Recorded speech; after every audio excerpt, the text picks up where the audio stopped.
combien de sources de revenus passifs peut-on gérer en même temps?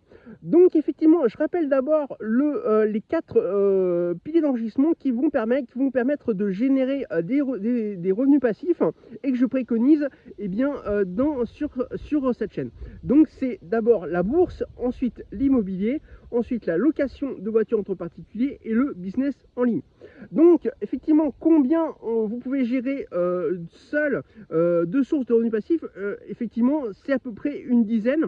Sinon, au-delà d'une dizaine, eh bien, ça devient un emploi à temps plein. Et si vous avez déjà un emploi ou d'autres activités à côté, ça va devenir compliqué. Là, à ce moment-là, il faudra donc déléguer.